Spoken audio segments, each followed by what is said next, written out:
Hey gang, welcome back to another 52 licks. We're going to do a little stretch here where we're going to focus on the brushes.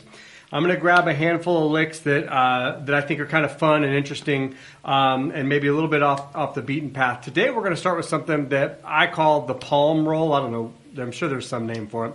I don't know what it is. I always just call it the palm roll. And it's the idea of taking one of the brushes and rolling it down or up on the drum while the other hand plays.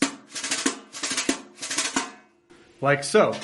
There's a couple of things about that we're going to get into, but first we're going to talk about kind of like where it comes from. I'm also going to discuss some of the techniques, and I'm going to break down some of the variations of it. So I first saw that done at a clinic by Ed Thigpen. This was in the 90s at a PASIC, I believe it was, Percussive Arts Society convention, international convention. And Ed Thigpen was killing it on the brushes as usual, and he kind of whipped that little motion out. I've seen a bunch of other drummers do it since then. Jeff Hamilton uses it. Steve Smith I've seen use it. It's cool little. It could be a trick. It can be almost a gimmick, but if you use it correctly like those guys do, it actually can be a pretty musical thing. But to me, that was my first introduction to it. Like I said, at first it felt a little gimmicky. Not for me. When Ed did it, it sounded great. But when I tried to do it, it was gimmicky at first. And then I kind of figured out some ways and watched some guys like Hamilton and stuff do it. And I got to kind of create a little space for it where it feels a little bit more musical, a little bit more usable. So I'm going to teach you how I do it. I think of a couple of things. First of all, I always do it with my right hand. And then whatever I want to tap in between, I do with my left.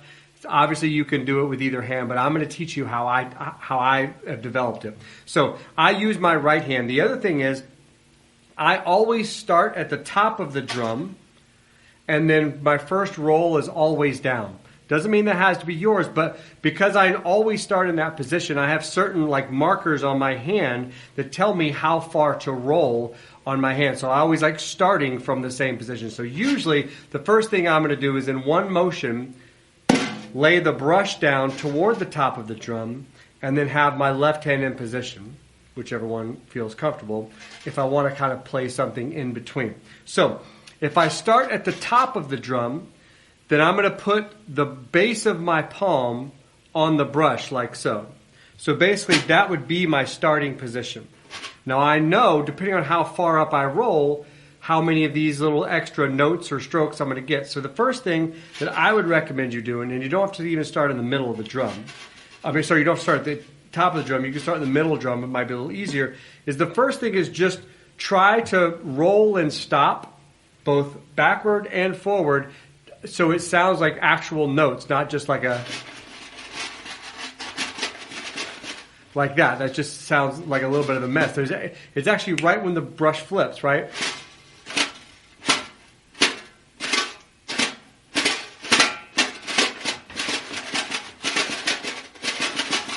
So that would be the first thing I would do, is just get comfortable with where that sound happens, how often it happens.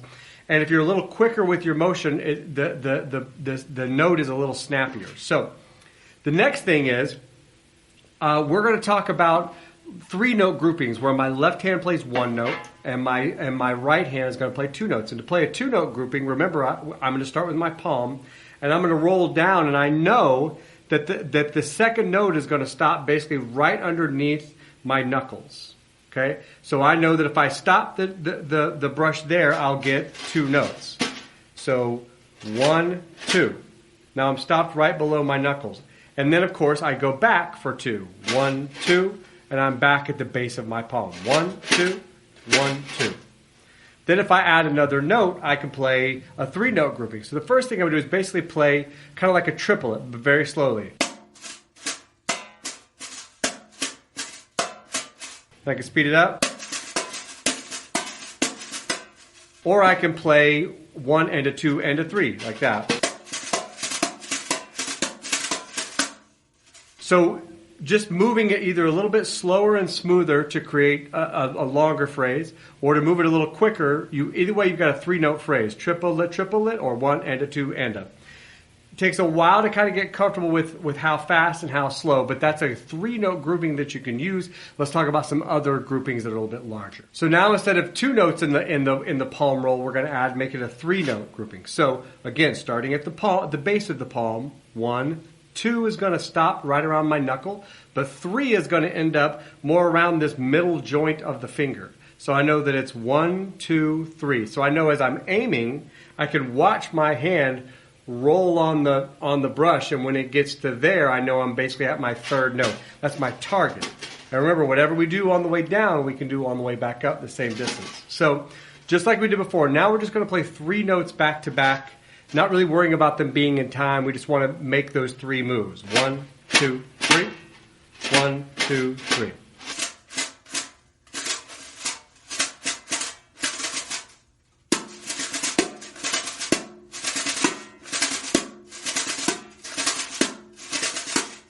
So what I did there is I played 3 notes. I played 1, 2 E into 3, 4 E into 1. But you can obviously play 1 E into 2 E into 3 E into, where the 1 is the downbeat with your left hand.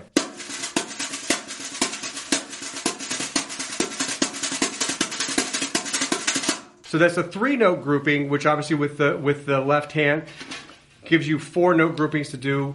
I like practicing the 16th note and then the triplet and ones. Just get comfortable kind of going up and down. And at first, just pay attention to exactly where you're trying to aim on your hand. You'll hear in there that you got to be really precise to get the brush to flip at the right time. That part's a lot harder to control. Even I'm kind of hit and miss with that.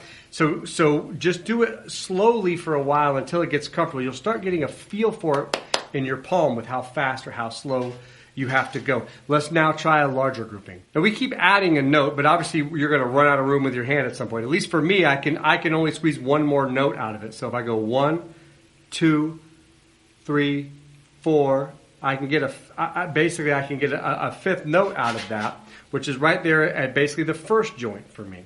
If you've got much larger hands, maybe you can do 6 or 7. But for me, I can do 5 comfortably. So for me, when I realized I could do 5, which is pretty difficult to do because you're having to really be consistent up and down the drum. If I add my left, I've got a 6-note grouping. So now I can play basically a sextuplet. So again, slowly get 5 notes out. 1, 2, 3, 4, 5. And then back. 1, 2, 3, 4, 5. 1, 2, 3, 4, 5. 1, 2, 3, 4, 5. And now I play triplet, triplet, triplet, triplet, triplet.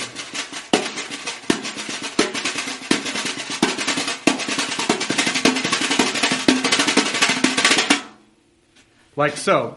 Again, start at the top of the drum. Make sure that you're starting with the palm. At least that's my technique. If you decide to use a different technique, what you can take away from this is the consistency in which I've been able to define the technique. So for me, it's starting at the base of the palm, at the top of the drum, and I know exactly where it is. You may elect to do it with your left hand, and you may elect to start on the bottom and work your way up. That part isn't, you shouldn't worry too much about that part. Whatever way you want to do it, try following the methodology of like, all right, I feel most comfortable doing it with my left hand like this. So that means that every time I start, I want to consistently start in the same spot. Last thing I want to say about this is, for me, I like kind of, because I'm rolling down and rolling up, I always want my other note in the left hand to go to the opposite side. So if I roll down, I play up. If I roll up, I play down. But depending on what you're doing and how fast you're doing it, doesn't mean you can't split the drum or you don't necessarily have to cross like that. I do just because, again, it's something that's consistent, and I kind of already know that flight path of my left hand, but not necessary for learning this. So mess around with those palm rolls. I think they're a lot of fun. Just come up with a few little licks. You can use the ones we came up with, or you can come up with your own as well.